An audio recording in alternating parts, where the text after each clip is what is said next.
కాచపల్లి గ్రామంలో వేంచేసి ఉన్న శ్రీ వీర్లంకమ్మ తల్లి 26వ వార్షికోత్సవం సందర్భంగా ప్రతి సంవత్సరం నిర్వహించుకునే విధంగానే ఈ సంవత్సరం కూడా బహుమతి దాతలు అదేవిధంగా గ్రామ పెద్దల యొక్క సహాయ సహకారాలతో ఎంతో ఘనంగా జాతీయ స్థాయి ఒంగోలు జాతి కుసుమరాజముల మండలాగుడు కుల ప్రదర్శనలో భాగంగా ఈరోజు జతపండ విభాగానికి ప్రదర్శన నిర్వహించుకోవడం జరిగింది. ఈ జతపండ విభాగంలో మొత్తం 7 రైతు సోదరులు డ్రాలో పాల్గొన్నారు. ఈ విభాగంలో మొట్టమొదటి బహుమతిని గెలుపొందిన రైతు సోదరులు సుబీర్ పుల్స్ కంటా రమ్యానాయుడు గారు, సన్నా జ్యోతిబాబు గారు, పల్లవోలు మాతవరం మండలం పల్నాడు జిల్లా.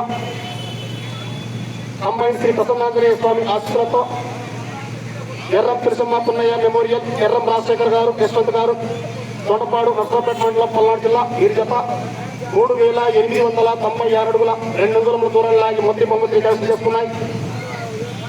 ఎంబీఆర్ పుల్స్ నక్కా బలరామకృష్ణ యాదవ్ గారు, అబ్బూరు సత్తరపల్లి మండలం పల్నాడు జిల్లా. ఈ జత 3514 అడుగుల 9 అంగుళముల దూరం లాగి 2వ బహుమతిని కైవసం చేసుకున్నాయి.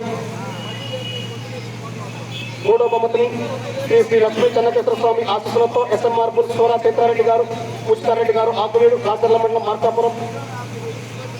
శ్రీ పోలేరమ్మ తల్లి ఆశీస్సులతో టీఎం పుల్స్ లక్ష్మీ నరసింహ గారు, బయ్యవరం కోసూరు మండలం పల్నాడు జిల్లా. కంబైన్ శ్రీ విక్రమ్ చౌదరి గారు, పెదగోరపాడు మండలం పల్నాడు జిల్లా. వీరిరువురు కలిసి 3వ బహుమతిని 3 స్థానాన్ని 3-4 బహుమతులు సంయుక్తంగా 3500 అడుగుల దూరం లాగి సంయుక్తంగా ఉన్నాయి. 4వ బహుమతిని 4వ స్థానాన్ని 5వ బహుమతిని గెలుపొందిన రైతు సోదరులు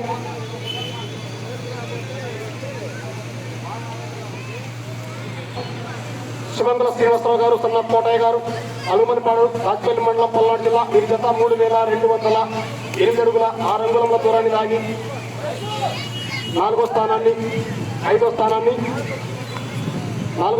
5వ బహుమతిని కైవసం చేసుకున్నాయి. శ్రీ వెంకటేశ్వర స్వామి ఆశీస్సులతో దొండపాటి భద్రేశ్వరరావు గారు, పులిపాడు గుర్జాల మండలం పల్నాడు జిల్లా. వీరి జత 2622 అడుగుల 2 అంగుళముల దూరాన్ని లాగి 5వ స్థానాన్ని 6వ బహుమతిని కైవసం చేసుకున్నాయి.